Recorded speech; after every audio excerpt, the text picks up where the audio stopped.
Good afternoon, everyone. Please have a seat. Good afternoon. To our President, Joe Biden, members of Congress, the members of the Till family, and my fellow Americans, today we gather to remember our history. We gather to remember an act of astonishing violence and hate, and to honor the courage of those who called upon our nation to look with open eyes at that horror and to act. The story of Emmett Till and the incredible bravery of Mamie Till Mobley helped fuel the movement for civil rights in America. And their stories continue to inspire our collective fight for justice. When I served in the United States Senate, I was so profoundly honored to sponsor the Emmett Till Anti-Lynching Act alongside Congressman Bobby Rush. And it was an even greater honor to stand beside our President, Joe Biden, as he signed the law that finally made lynching a federal crime. So many leaders here today made that progress possible. Our history as a nation is born of tragedy and triumph, of struggle and success. That is who we are. And as people who love our country, as patriots, we know that we must remember and teach our full history, even when it is painful, especially when it is painful. Today, there are those in our nation who would prefer to erase or even rewrite the ugly parts of our past. Those who attempt to teach that enslaved people benefited from slavery. Those who insult us in an attempt to gaslight us. Who try to divide our nation with unnecessary debates. Let us not be seduced into believing that somehow we will be better if we forget. We will be better if we remember. We will be stronger if we remember. Because we all here know it is only by understanding and learning from our past that we can continue to work together to build a better future. And so now it is my great honor to introduce a leader who has dedicated his life to preserving and protecting our history. And Reverend Wheeler Parker Jr. just also shared with me that he and his wife will be celebrating this weekend their 56th anniversary of marriage. Reverend Wheeler Parker Jr.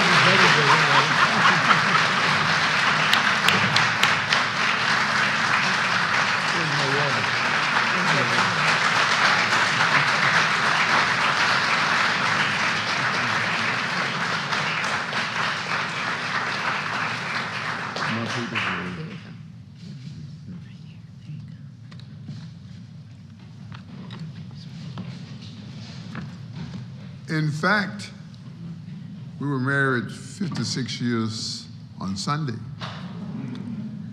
My wife say, when we get to heaven, I'm gonna say, Lord, not up here too.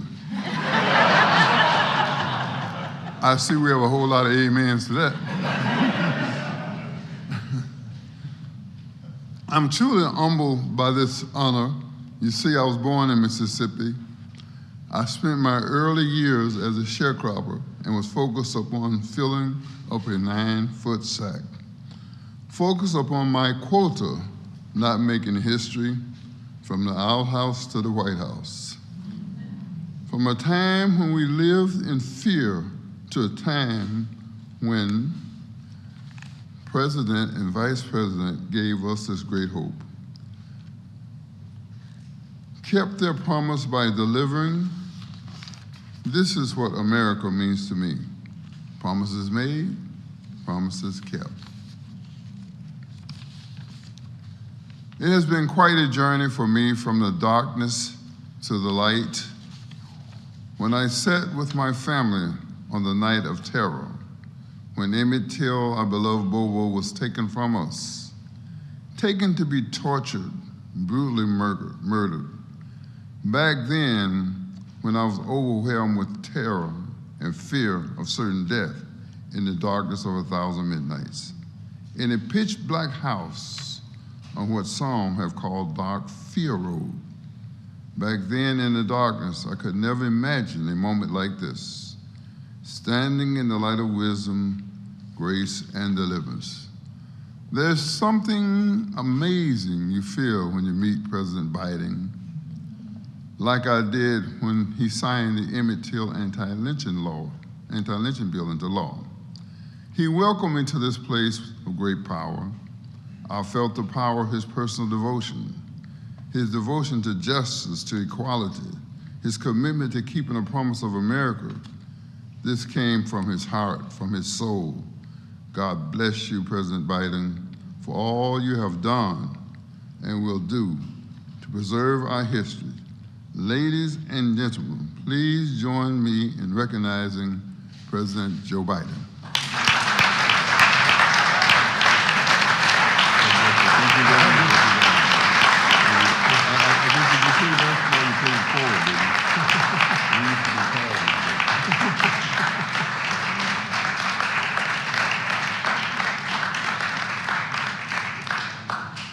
I'm not going to tell you to whisper to me. Thank you, Reverend Parker. And thank all of you for being here. I want to thank Kamala for her not only capacity to do what she does, but the fire with which she brings to the things she cares a lot about. To all the members of Congress, including Representative Benny Thompson, Senator Tammy Duckworth, Representative Danny Davis, and Senator Dick Durbin, who is, we wish a speedy recovery from COVID. He's just recovered from COVID right now. And who have long fought to honor the Till family. It's not new to any of them. To the Till family, it's an honor to be with you again. You know, when I was preparing these remarks, I quite frankly, and my colleagues will understand this, I found myself trying to temper my anger as I was writing it. I'm not joking. I can't fathom what it must have been like. It's hard to believe I was 12 years old. And I just, you know, I know no matter how much time has passed, how many birthdays, how many events, how many anniversaries, it's hard to relive this. It brings it all back. We were talking about Rev as if it happened yesterday. The images in your head, things you remember. But it's inspiring to see how many of your family have continued as mother's courage to find faith in pain, purpose in pain. That's a remarkable thing, it seems to me. Insisting on an open casket for her murdered, and I might add, maimed and mutilated son. 14 years old. 14 years old. She said, let the people see what I've seen. Let the people see what I have seen. My God. All of us have lost children in other ways. How hard it is even to close the casket or keep it open, or what a debate it is. But to see the child that had been maimed, and the country and the world saw, not just heard the story of Emmett Till and his mother, as a story of a family's promise and loss and the nation's reckoning with hate, violence, racism, overwhelming abuse of power, brutality. It's hard to fathom. Hard to fathom this even in war for me. It's hard to fathom. But today, on what we've been, would have been Emmett's 82nd birthday, we had another chapter in the story of remembrance and healing. Just as we joined together when I signed the law in his name to make lynching a federal crime, and think how long that took for that to happen. I mean, and we screened the movie Till at the White House. Today, we join together as I sign a proclamation designating Emmett Till and Mamie Till Mobley National Monument in both Illinois and in Mississippi.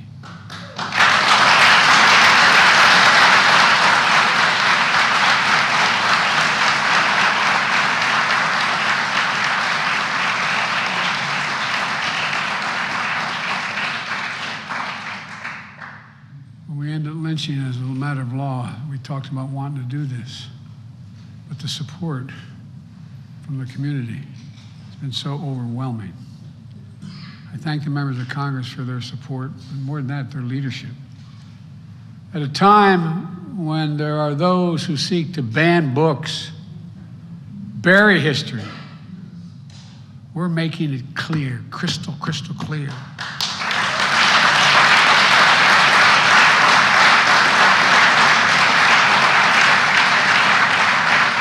While darkness and denialism can hide much, they erase nothing. You can hide, but they erase nothing. We can't just choose to learn what we want to know. We have to learn what we should know. We should know about our country. We should know everything, the good, the bad, the truth of who we are as a nation. That's what great nations do, and we are a great nation. That's what they do. For only with truth comes healing, justice, repair, and another step forward toward forming a more perfect union. We got a hell of a long way to go. That's what's happening. That's what's going to happen with visitors of all backgrounds to learn the history of Emmett Till and Mamie Till Mobley through our national monument. Look, telling the truth and the full history of our nation is important. It's important to our children, our grandchildren, our great-grandchildren, to our nation as a whole. I've said it before. It was a lesson I learned of coming out of not like real leaders in the civil rights movement, but I came out of the civil rights movement as a kid, as a public defender. And I used to, think that if you pass something that was good, you can make hate go away. Hate never goes away. It just hides. It hides under the rocks. And given a little bit of oxygen by bad people, it comes roaring out again. It's up to all of us to deal with that. Up to all of us to stop it. Up to all of us. The best way to do this is with the truth. It's used in a different context, but I think it applies here. Silence is complicity. I will not be silent, nor will you be silent about what happened.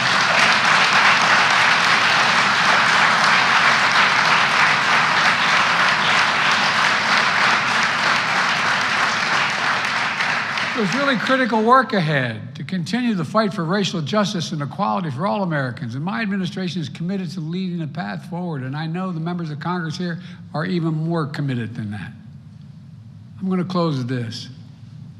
The reason the world saw what Mrs. Till Mobley saw was because another hero in this story, the black press.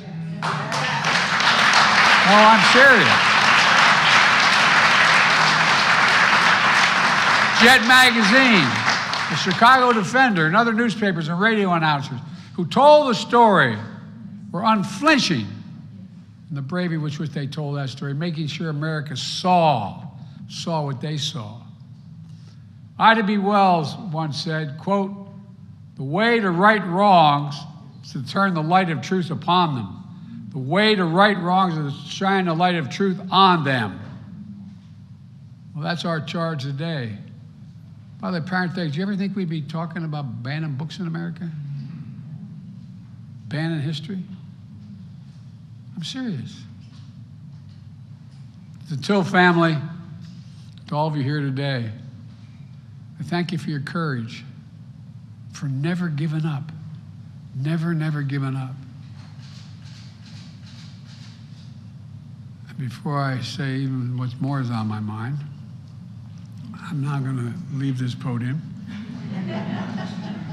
No, it's just, barbaric. Barbaric what happened. And seriously, all you moms out there, imagine the courage it took to say, let them see. The courage. It's now my honor to sign this proclamation in memory of Emmett Till and Miss Mamie Till Mobley. And I thank you all for being here. And I know I'm considered too much of an optimist, but I believe if we keep pushing, we're going to continue to make progress. We're going to continue to make progress. It's already being made. The idea that when that 14-year-old was buried, that in this Indian treaty room, there were this many people of color holding powerful office, changing the direction of the country, would have been beyond our comprehension. And we're just getting started.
Okay. Ready?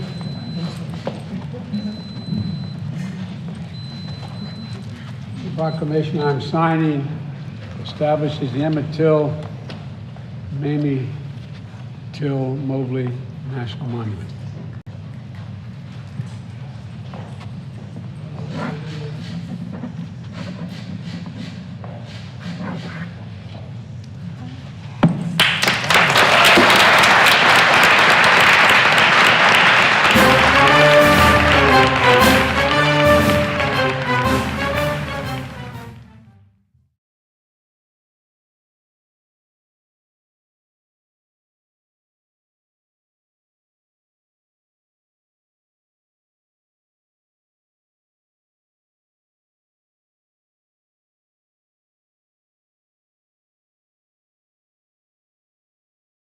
A Russian man claiming to hold top-level secrets about Russian advanced bombers has just turned up at the U.S. southern border, seeking asylum. The man claims to have been an engineer at a production facility over in the city of Kazan, and he says that he possesses top-secret information about the White Swan Tu-160, which is the most advanced bomber in the Russian arsenal. U.S. border officials, they interviewed the man, and they determined that his story was in fact credible and eventually passed him off to the FBI, who are still in the process of interrogating him right now. However, analysts have pointed out that the fact that the story was even leaked to the public is an indication that perhaps the American government is encouraging other Russians who also hold top-level secrets to also escape to America. And if you thought that was interesting, well then you should click on that button below this video and check out Epic TV, one of the best no-censorship video platforms on the internet. On there you will find awesome programs like American Thought Leaders. We've now been, for 2 years, trying to obtain the unredacted emails. We're down to the last 50 pages. So that's where all the incriminating evidence is. Crossroads. One of the big things happening right now is what's taking place with Russia and China. Counterpunch. You will see information you've never seen anywhere else. Facts Matter. I'm your host, Roman from the Epic Times. Stay informed, and most importantly, stay free. As well as a plethora of great documentaries, wholesome movies that you can enjoy with your whole family. If I reach 1 hour, I accomplish something. Cooking programs, and my absolute favorite, programs about traditional art and traditional music, which can honestly uplift your mood and fill you with hope for the future.